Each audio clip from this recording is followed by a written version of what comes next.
নমস্কাৰ learn and grow' YouTube চেনেলৰ অন্য এটা ভিডিঅ'লৈ আপোনালোক সকলোকে স্বাগতম জনোৱা হ'ল। প্ৰথমতে আপোনালোক সকলোকে ভোগালী বিহুৰ আন্তৰিক শুভকামনা জ্ঞাপন কৰিছোঁ।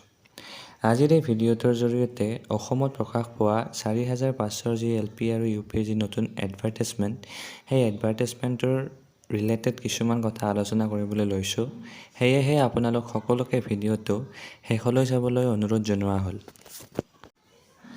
আপোনালোকে ইতিমধ্যেই গম পাইছে যে যোৱা 9 জানুৱাৰী তাৰিখে অসমত 4500 LP আৰু UPৰ এটা নতুন এডভাৰটাইজমেণ্ট প্ৰকাশ পাইছে আৰু সেই এডভাৰটাইজমেণ্টৰ সংক্ৰান্তত যথেষ্টখিনি কথা বৰ্তমান কেণ্ডিডেটসকলৰ মাজত চলি আছে। সেই চৰ্চাৰ ভিতৰত অন্যতম এটা হৈছে কাট অফ তথা অভাৰলেপিং, লগতে এপইণ্টমেণ্ট, এনেধৰণৰ যথেষ্টখিনি কথা বৰ্তমান চৰ্চাত আছে। গতিকে আজিৰ এই ভিডিঅ'টোৰ জৰিয়তে সেই কথাসমূহে থুলমূল আলোচনা কৰিব লৈছোঁ। সেয়েহে আপোনালোক সকলোকে ভিডিঅ'টো শেষলৈ চাবলৈ অনুৰোধ জনোৱা হ'ল। প্ৰথম কথাটো হ'ল কাট অফ বহুত বেছি যাব নেকি 4500টোৰ। চাওক, বৰ্তমান অসমত দুটাকৈ LP আৰু UPৰ এডভাৰটাইজমেণ্ট প্ৰকাশ পাইছে। প্ৰথমটো হৈছে 5550টা আৰু দ্বিতীয়টো এইটো 4500টা।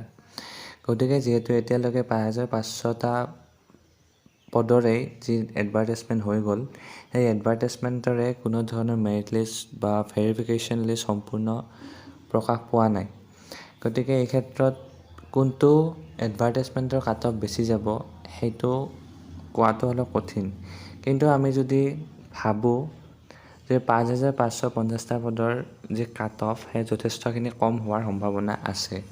কিয়নো আপোনালোকে জানেই যে যিখিনি চিটেড কেণ্ডিডেট 5500 কেৱল আগষ্ট মাহৰ 2023 বৰ্ষত অনুষ্ঠিত হোৱা আগষ্ট মাহৰ চিটেড কেণ্ডিডেটখিনি এপ্লাই কৰিবলৈ সুযোগ পাইছে আৰু যিখিনি অসম টেটৰ প্ৰাৰ্থী আছিল সেই প্ৰাৰ্থীসকলে এপ্লাই কৰিবলৈ সুযোগ পাইছে।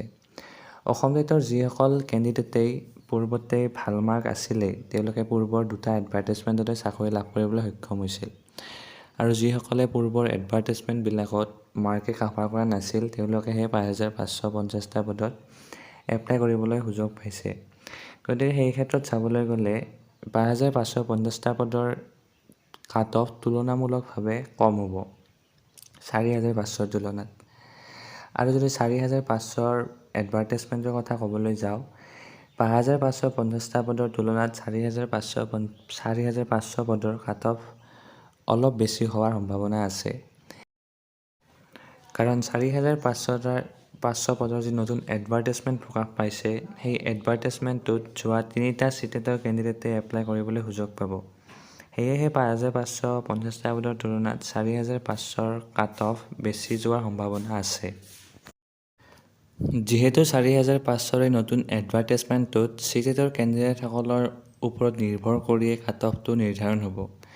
গতিকে চিটেটৰ কেণ্ডিডেটসকলৰ মাৰ্কসমূহ আমি চাবলৈ চেষ্টা কৰি আছোঁ, ৰিজাল্টসমূহ।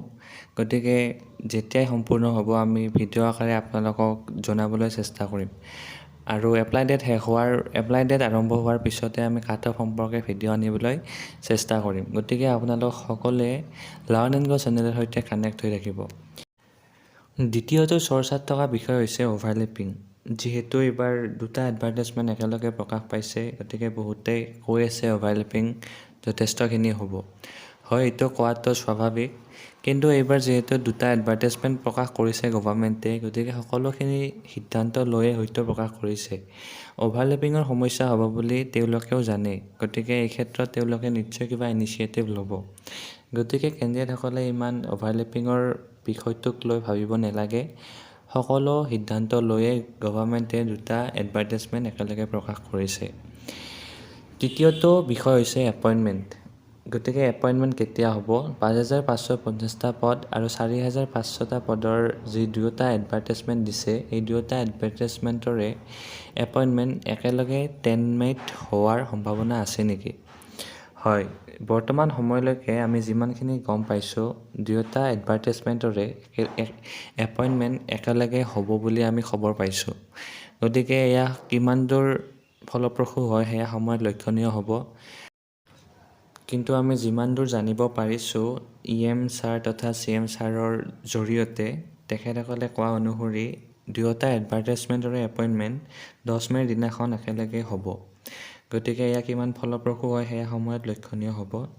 এই সংক্ৰান্তত আমি জানিবলৈ চেষ্টা কৰিম আৰু আপোনালোকক ভিডিঅ' আকাৰে দিবলৈ চেষ্টা কৰিম। গতিকে এই ভিডিঅ'টোৰ জৰিয়তে আপোনালোকক এইখিনি কথাই জনালোঁ। যদি এই ভিডিঅ'টো ইনফৰ্মেটিভ বুলি ভাবে তেতিয়াহ'লে লাইক আৰু শ্বেয়াৰ কৰিবলৈ নাপাহৰিব। আৰু শিক্ষক নিযুক্তি সম্পৰ্কীয় এনেধৰণৰ ভিডিঅ'সমূহ পাই থাকিবৰ কাৰণে লাৰ্ণ এণ্ড গ্ৰ' চেনেলটো ছাবস্ক্ৰাইব কৰাৰ লগতে লাইক, শ্বেয়াৰ আৰু কমেণ্ট কৰিবলৈ নাপাহৰিব। ধন্যবাদ।